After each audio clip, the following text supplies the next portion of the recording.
तो सातवां में जो आपको डिब्बा डिब्बा दिखाई दे रहा है ना, वो आपको करने की आवश्यकता नहीं, उसी को हम फ्लो चार्ट कहते हैं। आपको किसी भी क्वेश्चन को फ्लो चार्ट में बनाने की जरूरत नहीं है। जैसे हम नॉर्मली नहीं बताते हैं, इसमें ये दोनों बराबर है, ये कोण बराबर है, बस उतना ही लिखना है। ज्यादा हो रहा है, मान लो फ्लो चार्ट कह दिए, तो जो आप लिख रहे हो ना, कोण ए बी सी बराबर कोण ए डी सी, मान लो ऐसे इस तरीके से लिख रहे हैं सपोज, तो इसी को आप ऐसे कोष्टक में भर दो ऐसे, और इसका रीजन जो बता रहे हो उसको कोष्टक में भर दो, खत्म। तो वो आपको बस लग रहा है यार ये डिब्बा में है, कैसे बनेगा, बनेगा कुछ ऐसे एक्स्ट्रा वाले स्टाइल नहीं, अपने ही तरीके से बनेगा, बस उतना ही है।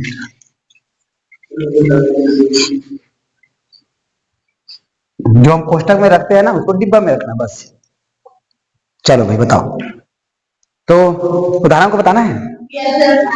उदाहरण नंबर 8, क्या कह रहे हो उदाहरण नंबर 8 भाई बताओ।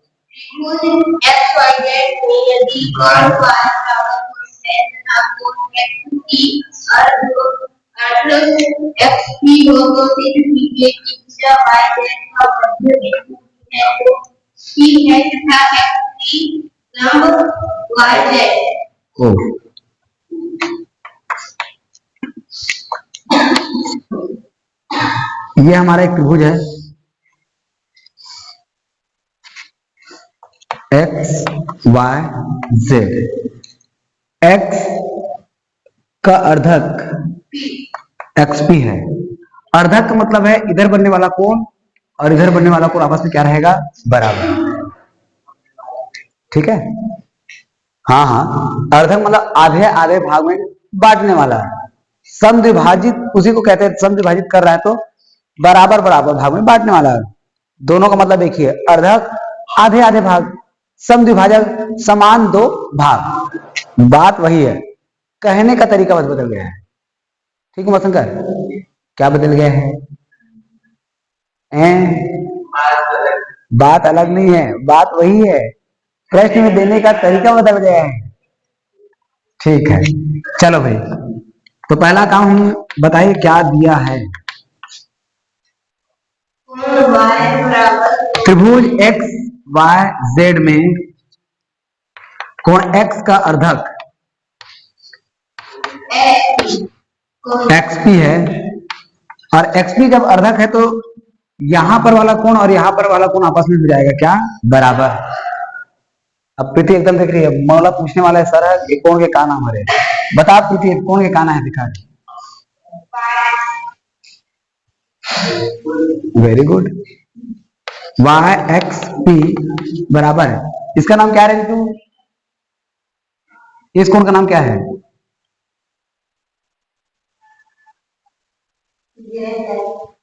ZXP, वाह, ZXP क्या सिद्ध करना, सिद्धि को बताओ आप। अरे कोई भुजा को बराबर दिया क्या? अच्छा ये भी दिया है, कोण y बराबर कोण z।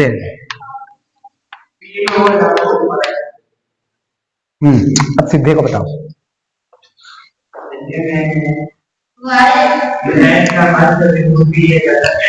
जेड का मध्य बिंदु,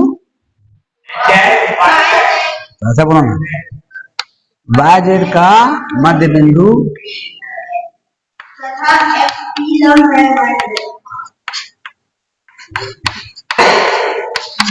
और XP लंब किस पर, वाई जेड। ये पहला सिद्ध है और दूसरा।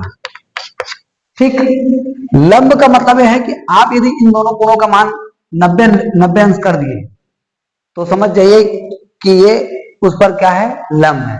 लंब का मतलब होता है दोनों साइड 90 अंश का कोण बनाना। ठीक है शंकर, दोनों साइड 90 अंश का कोण बनाना, मतलब हमारा मेन टारगेट लंब सिद्ध करना नहीं होता है, मेन टारगेट रहता है दोनों साइड 90 अंश करना।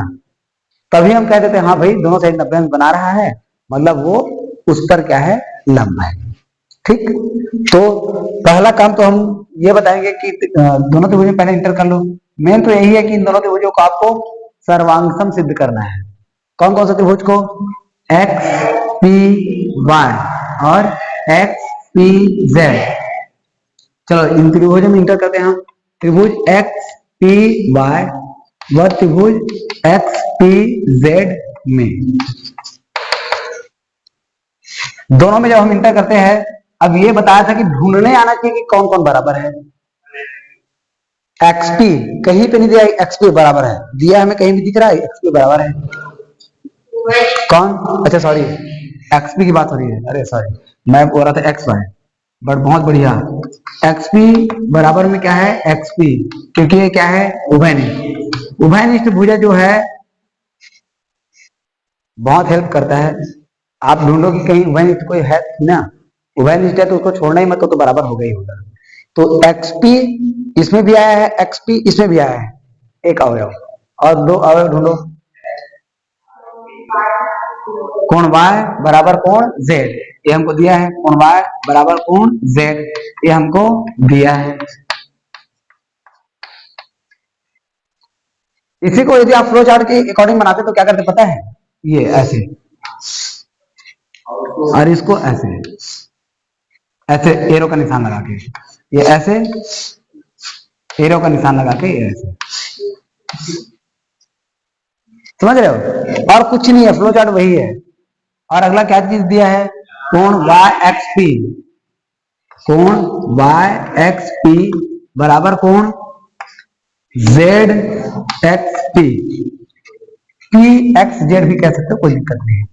ये भी आपस में बराबर है क्योंकि ये भी हमको दिया है। ये बन गया हमारा फ्लो चार्ट। ठीक, कोई दिक्कत नहीं, परेशानी वही है। आपको देखने में बस लगता है यार ये तो ऐसा ऐसे बना है, कुछ नहीं बना है, बस एरो का निशान लगा दिए, हाँ भाई ये ऐसा बना है।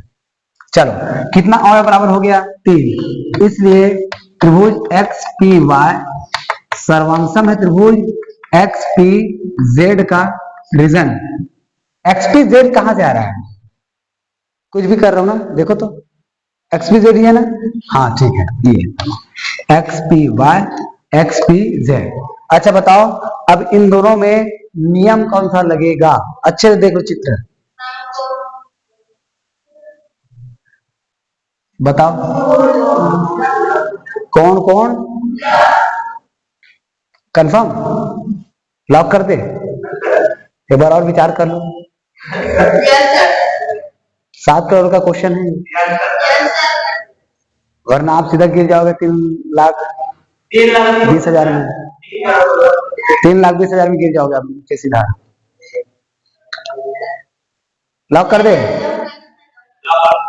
कौन कौन, ये सब कौन है ना, तो लगा दे कौन कौन, नहीं विचार करना है, लाइफ लाइन कुछ नहीं बचा है, अब आपके पास सीधा सीधा एक ही आंसर।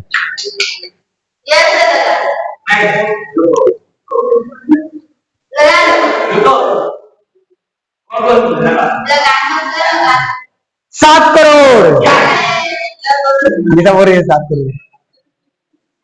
कौन कौन भुजा, पुस्तक देख देख के बता रहा है उधर।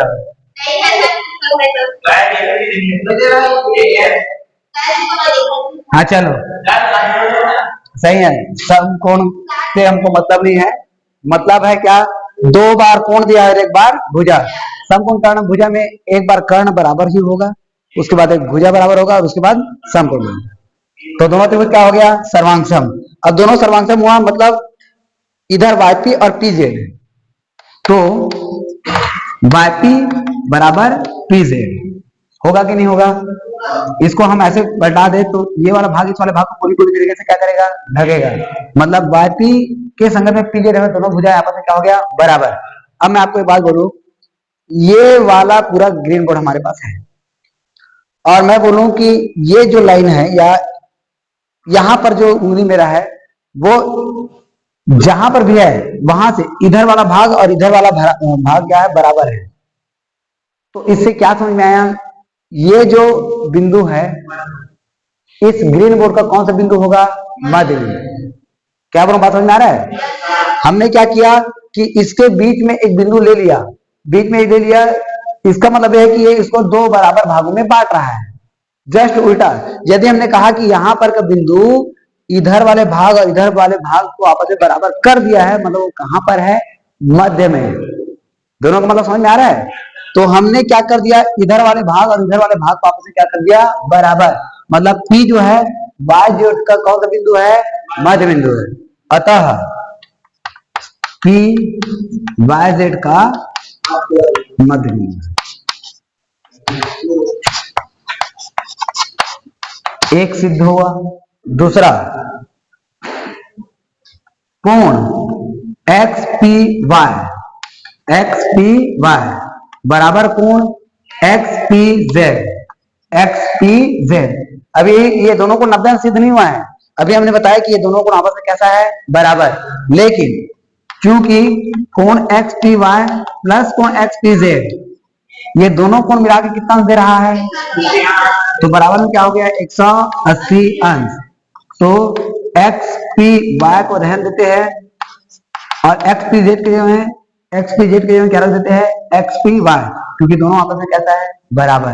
तो ये हो गया XPY बराबर में 180 अंश। ये कितने बार आ गया, 2 बार कोण XPY बराबर में 180 अंश। 2 एकम 2, 2 नहीं 18 और 2 शून्य में 0। क्या कितना मिला, XPY बराबर 90 अंश। अब जब इसका मान XPY का मान 90 अंश है तो XPZ का मान कितना होगा, XPZ बराबर भी कितना अंश रहेगा, 90 अंश। अब जब दोनों 90 अंश हो गया, अतः ना XP लंब है किस पर, YZ पर। क्या बताया था, यदि दोनों साइड के कोण को हमने 90 अंश कर दिया तो समझ जाइए कि XP लंब है किस पर, YZ पर। तो वही काम हमारा था कि इन दोनों कोणों का मान कितना लाना था, 90 अंश। क्या क्या क्या कुछ समझ में आया? ये आप कक्षा 10वीं में सेम टू सेम ऐसे ही हल करोगे, सेम टू सेम। ठीक, प्रमेय 10 कितना है, 3 ना, और 10.3 के बाद आपको मिलेगा 10.4, जिसको आप अपने से बनाएंगे, ऐसा बोला गया है, जो इस पर ही आधारित रहेगा। तो प्रमेय 10.3 का कथन कह रहा है, किसी त्रिभुज के बराबर भुजाओं के सामने का कोण बराबर होता है। 10वीं में इसको यूज करते हैं, इसी प्रमेय को। बराबर भुजा है तो सामने के कोण बराबर है। और यदि अध्याय 12 के प्रमेय नंबर 7, उसमें बहिष्कोण जो पढ़े वो वाला प्रमेय, और जो अभी ये पढ़ रहे वो, ये दोनों प्रमेय उसमें यूज होता है 10वीं क्वेश्चन में। तो प्रमेय नंबर 10.3 का कथन क्या कर रहा है, किसी त्रिभुज के, ये सिद्ध करना है, ध्यान समझना, बराबर भुजा के सम्मुख कोण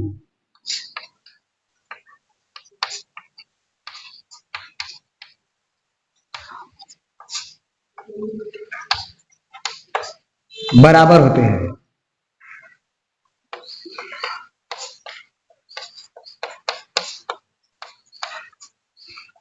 ठीक, ये हमारा कथन है।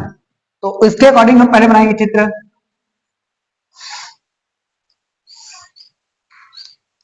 ए बी और ये क्या हो गया, सी। मान लो हमने कहा कि भाई इसमें का भुजा ए बी और इसमें का भुजा ए सी दोनों आपस में क्या है, बराबर। ये हमको दिया है, इधर देखो, इधर दिया है में क्या आएगा, और इन्हीं प्रमेयों के आधार पर ही हम पूरा प्रश्नावली हल करने वाले हैं। मतलब ये प्रमेय जो है ना, फार्मूला का काम करता है, ये फार्मूला ही है, समझ के चलो आप। दिया है त्रिभुज एबीसी में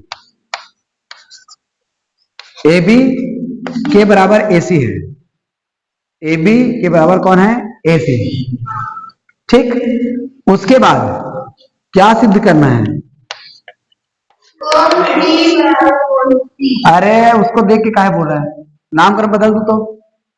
इधर समझ, ये दोनों भुजाएं बराबर है, और बोला गया कि बराबर भुजा के सम्मुख कोण, मतलब इसमें के इस भुजा के सम्मुख कोण कौन है, कोण बी, और इस भुजा के सम्मुख कोण कौन सा है, सी।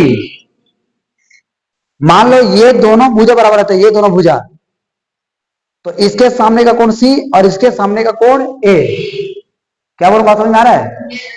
कौन कौन भुजा बराबर है और उसके सामने में कौन कौन सा कोण बन रहा है, आप उस पर ध्यान देंगे। ठीक, कोई जरूरी नहीं है कि हर बार त्रिभुज इसी सिचुएशन में मिले, हो सकता है कभी आड़ा तिरछा कैसे भी त्रिभुज मिले, लेकिन आपको ये ध्यान देना है कि कौन कौन भुजा बराबर, उसके सामने के कोण कौन सा है। तो बराबर भुजा है तो उसके सामने के कोण कैसा होगा? बराबर।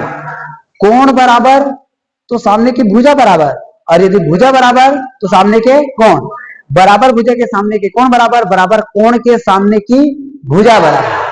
ये भुजा से कोण वाला है, जो 10.4 है वो कोण से भुजा वाला है। उसे बोला गया है यदि किसी त्रिभुज के दो कोण बराबर तो उसके सामने की भुजाएं बराबर होगी। जस्ट नीचे में दिया है प्रमेय 10.4। ठीक, तो हमको सिद्ध करना है कि कोण बी बराबर में है कोण सी। इसको सिद्ध करने के लिए हम करेंगे रचना।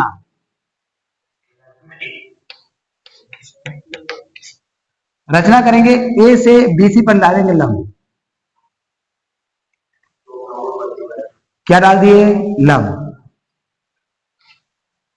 मान लो इसको हमने नाम दे दिया पी, मतलब एपी।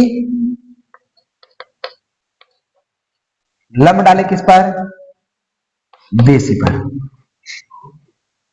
ठीक है, अब आपको 3 अवयव देखना है और तीनों अवयव बराबर होना चाहिए। त्रिभुज ए पी बी व त्रिभुज ए पी सी में, इन दोनों त्रिभुजों में क्या क्या बराबर दिख रहा है?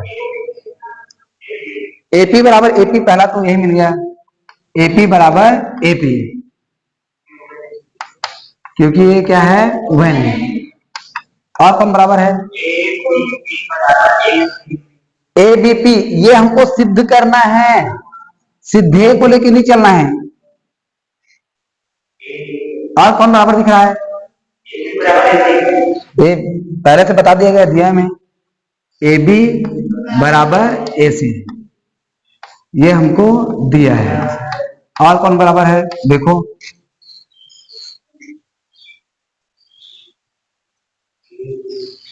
अरे इतना बड़ा दिख रहा है,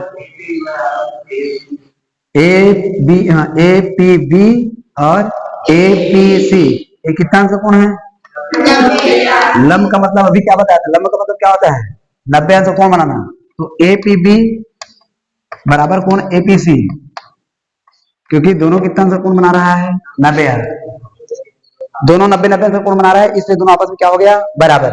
अब 3 अवयव बराबर हुआ, इसलिए त्रिभुज ए पी बी सर्वांशा में त्रिभुज ए पी सी। नियम क्या लगा मुझे बताओ? नियम क्या लगा? बोलो।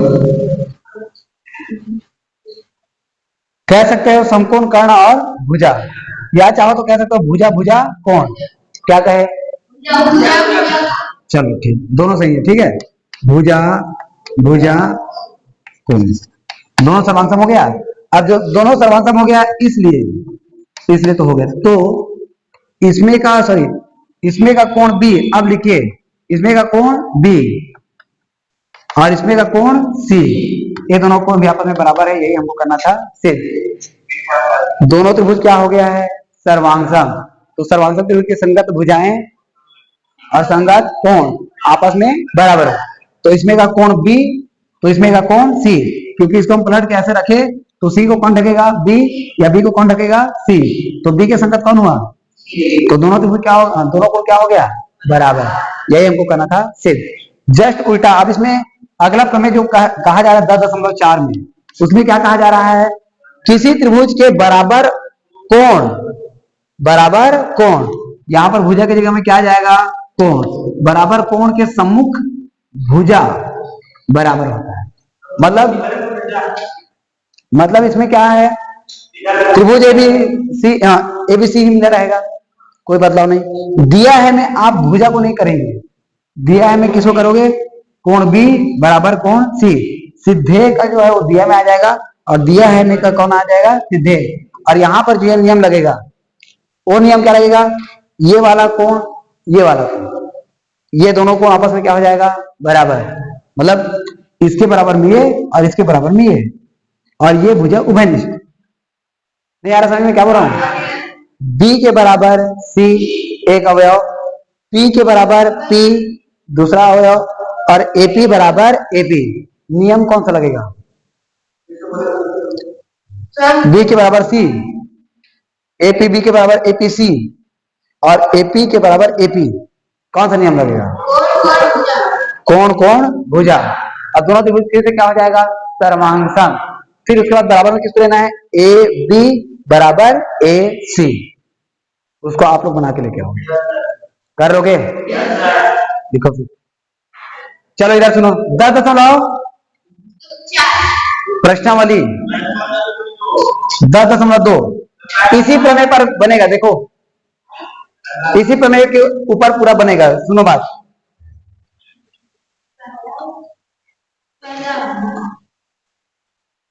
अरे इसको काहे मिटा रहा हूं? क्या बोला गया है 10.2 में? बताओ। देखो कोण ए का मान कितना दिया है? 60। पहला प्रश्न बता रहे हैं।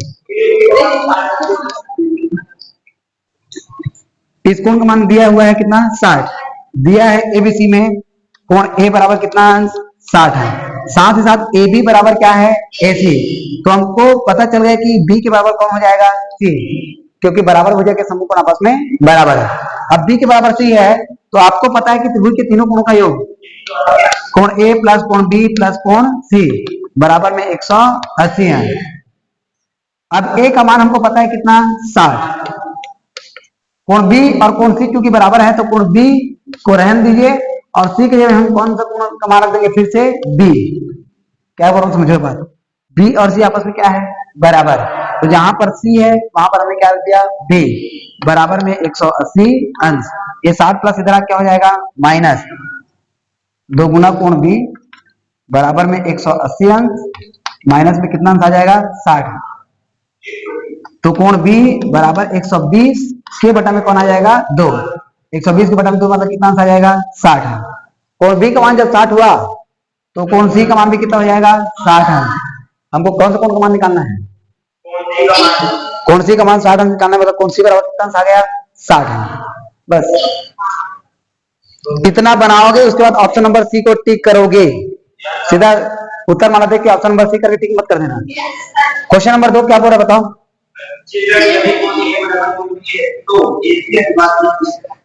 अब इसमें सिंपल सी बात इसके ऐसी है, कोण A बराबर कोण C।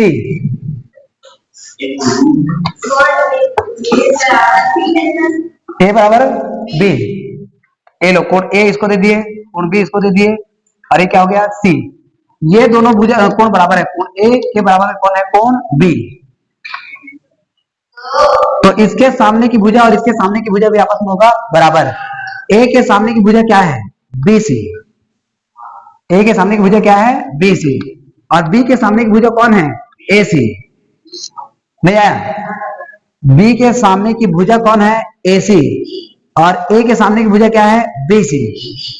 अब दोनों पक्षों में हम 1 का गुणा कर देते हैं। BC के गुणा में 1 बराबर AC के गुणा में भी 1। हमको किसके और किसके बीच में अनुपात निकालना है? AC अनुपात BC। तो ये BC को कर दीजिए इधर पक्षांतरण और 1 को कर दीजिए इधर पक्षांतरण। तो क्या मिलेगा? 1 के बटा में 1 बराबर AC के बटा में BC। और बटा का मतलब क्या होता है? अनुपात। तो AC अनुपात BC बराबर 1 अनुपात 1। ये इसका आंसर। ठीक बस नहीं करना है माता, इसको बनाना है। अब क्वेश्चन नंबर 3 4 वगैरह को आप लोग थोड़ा ट्राई करके आओ। जितना बनेगा बनाओ, नहीं बनेगा फिर तो हम तो है।